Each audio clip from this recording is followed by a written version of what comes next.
Seja bem-vindo ao mundo marcial. No coração da rica tradição do karatê, encontramos um estilo que é uma verdadeira fusão de força e suavidade, onde o espírito e o corpo são moldados pela disciplina e o domínio da respiração, o Narra-T.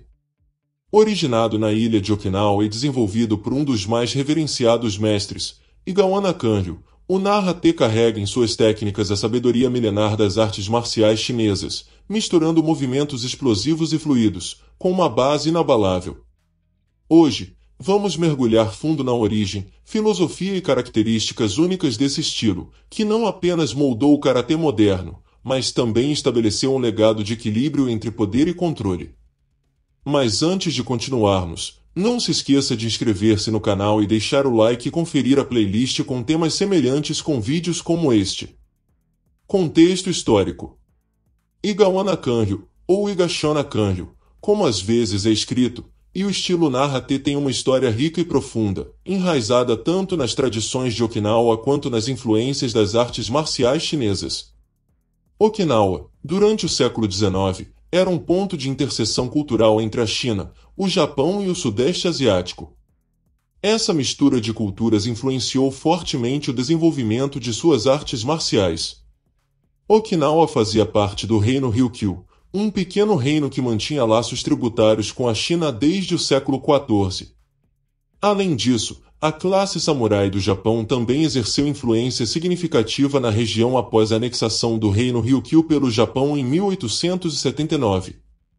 O karatê, como conhecemos hoje, surgiu dessa fusão de influências externas, com três grandes escolas emergindo na região: Shuri-te, Tomari-te e Narra-te, nomeadas com base nas cidades onde se desenvolveram.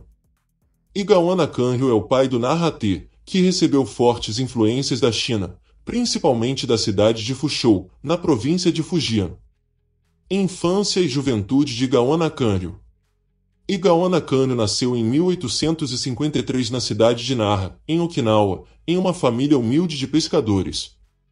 Desde pequeno, ele demonstrava uma inclinação natural para as artes marciais, possivelmente inspirado pelos guerreiros locais e pelo contexto em que Okinawa estava envolvida, com restrições às armas impostas pela classe governante japonesa.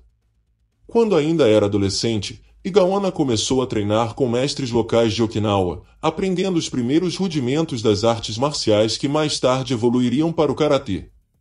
Seu treinamento inicial foi no estilo Shuri-te, mas, em busca de maior conhecimento e técnica, Igawana decidiu expandir seus horizontes além de Okinawa. A viagem à China. Em 1870, aos 23 anos, Igawana embarcou em uma viagem à China, algo incomum para a época devido à distância e às dificuldades econômicas de um jovem como ele. A viagem à China foi motivada pelo desejo de aprofundar seus conhecimentos em artes marciais. Ele foi patrocinado por uma família rica de Okinawa, que o apoiou financeiramente para sua missão de treinamento. Ao chegar à cidade portuária de Fuzhou, na província de Fujian, Igawana iniciou seu treinamento sob a tutela de Ryu Ryuko, também chamado de Shezong Xiang, um mestre de artes marciais locais. Fuzhou era um importante centro de artes marciais do sul da China, onde vários estilos de luta foram desenvolvidos, e foi lá que Igawana mergulhou nos ensinamentos da arte marcial chinesa que era conhecido como Quanfa. Treinamento com Ryu Ryuko. Ryu Ryuko foi um mestre altamente respeitado, conhecido por sua disciplina e ênfase no desenvolvimento tanto do corpo quanto da mente. O treinamento de Igawana com ele era intensivo e desafiador, e ele passou muitos anos sob a orientação desse mestre. Sob Ryu Ryuko, Igawana aprendeu uma forma avançada de arte marcial que incluía técnicas de combate corpo a corpo, golpes diretos, bloqueios curtos e eficientes, chutes baixos e quedas eram partes importantes do estilo. Fortalecimento interno, que igual uma parte significativa do treinamento envolvia exercícios de respiração controlada e fortalecimento interno, como o Kata Sanshin, que foi uma das maiores heranças que Igawana levou de volta a Okinawa. Artes marciais combinadas. O estilo que Igawana aprendeu envolvia uma mistura de movimentos suaves e fluidos com técnicas duras e fortes. Isso refletia a combinação de defesa e ataque, características centrais das artes marciais chinesas do sul. Retorno a Okinawa. Após aproximadamente 13 anos de treinamento na China, Igaona voltou a Nara, Okinawa, em 1881. Seu retorno marcou o início de uma nova era para as artes marciais locais. Ele trouxe consigo técnicas e filosofias que não eram conhecidas em Okinawa, e essas influências chinesas formaram a base do que mais tarde seria chamado de Nara-te. Quando Igaona começou a ensinar, suas aulas eram rigorosas, com um forte foco no condicionamento físico e no fortalecimento interno. Ele ensinava apenas para um grupo seleto de alunos, e seu treinamento era conhecido por sua intensidade física.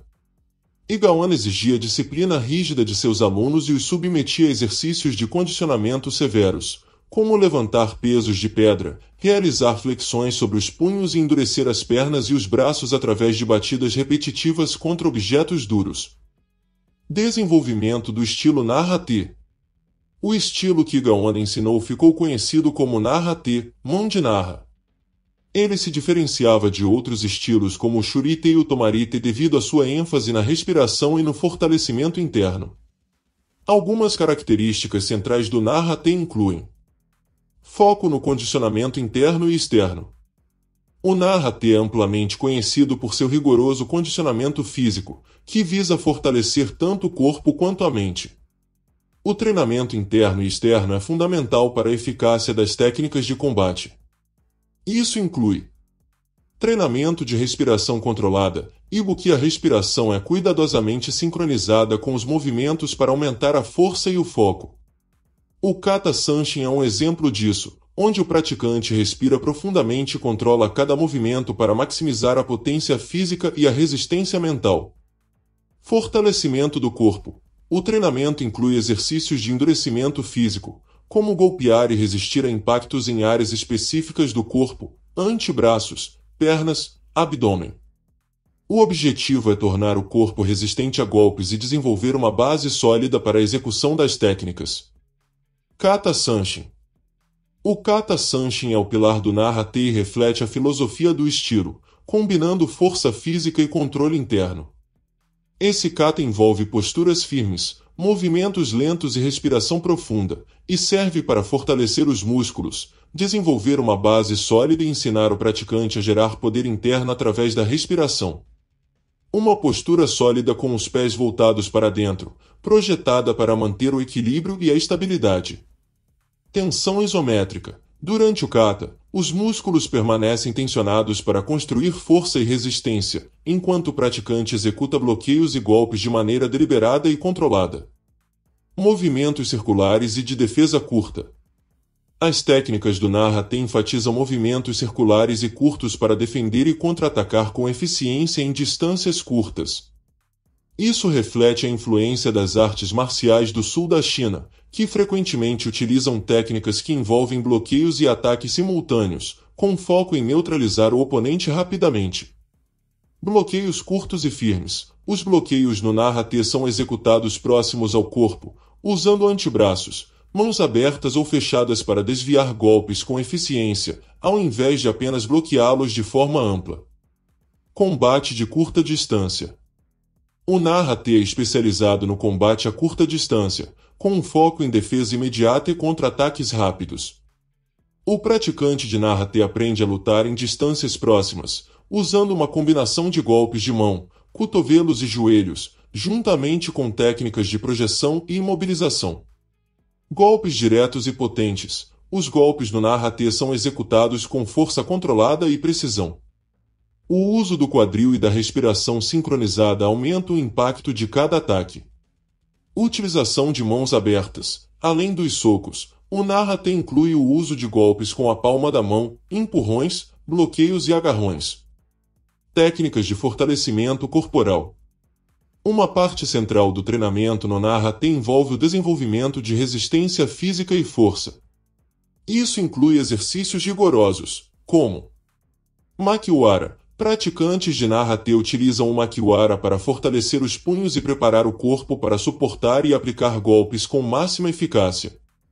Peso de pedra e jarros de cerâmica. Para desenvolver a força nos antebraços, mãos e pernas, os praticantes frequentemente levantam e carregam pesos de pedra, jarros de cerâmica ou fazem exercícios de arrasto. Ataque e defesa simultâneos. O Narra-Te enfatiza a eficiência no combate, muitas vezes combinando defesa e ataque simultâneos. O bloqueio de um golpe pode ser imediatamente seguido de um contra-ataque, sem interrupção, garantindo que o oponente seja desestabilizado rapidamente. Movimentos fortes e suaves, Go e Ju. Uma das principais características do Narra-Te, que mais tarde seria formalizada no Goju-Ryu de Shojun Miyagi, é a combinação de técnicas duras e suaves, chamadas de Go, duro, e Ju, suave. Go, técnicas duras são movimentos diretos e explosivos, como socos, chutes e golpes que visam neutralizar o oponente com impacto imediato. Ju, técnicas suaves são movimentos mais fluidos, como esquivas e redirecionamento da força do adversário, absorvendo o ataque e devolvendo. Essa combinação de técnicas duras e suaves reflete o equilíbrio entre força física e estratégia inteligente, com o praticante alternando entre as duas abordagens conforme a situação do combate. Kata como ferramenta de treinamento. Além do Sanshin, o Narra-Te possui outros katas que envolvem o uso de técnicas tanto ofensivas quanto defensivas. Esses katas funcionam como enciclopédias vivas das técnicas do estilo, permitindo que o praticante aprenda e aplique princípios fundamentais em combate real. Ao contrário de estilos que usam movimentos rápidos e lineares, Narra-Te incorpora técnicas circulares e movimentos de bloqueio curtos e eficazes. Igaon era conhecido por submeter seus alunos a regimes de treinamento extenuantes para fortalecer o corpo e prepará-los para combate real. Isso incluía endurecimento dos punhos, antebraços, pernas e torso. Legado de Igaon Nakanryu. Igaon Nakanryu é amplamente reconhecido como o pioneiro que trouxe as influências das artes marciais chinesas para Okinawa e ajudou a moldar o karatê em uma forma mais estruturada e disciplinada. Seu estilo Narra-Te deixou uma marca profunda nas artes marciais de Okinawa, e sua dedicação à perfeição e ao fortalecimento interno continua a inspirar praticantes de karatê ao redor do mundo. O estilo que ele desenvolveu, Narra-Te, não apenas influenciou o Goju-Ryu, mas também estilos posteriores, como o Uechi-Ryu. Ele é lembrado como um mestre que conectou culturas e tradições, criando uma ponte entre a China e Okinawa por meio das artes marciais. O legado do Narra-Te permanece vivo e relevante nos dias de hoje, influenciando diretamente várias escolas modernas de karatê, especialmente o Goju-Ryu.